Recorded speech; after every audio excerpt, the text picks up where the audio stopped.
This is a quick video demonstration of our very popular solution known as PlanBoard.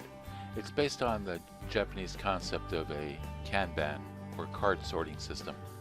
As tickets are created, they're placed into a system, and we can configure this in many different ways. It appears a ticket here in our help desk system, but we also use this for CRM purposes, tracking proposals, or even just kind of as a modified agile process for arranging our work through the day. Tickets can be color coded.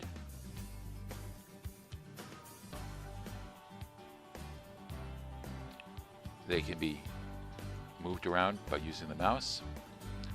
And in this particular instance, they can be promoted to closed by just clicking on a checkbox or deleting them in this manner. New ones can be created just by clicking on a blank area over here.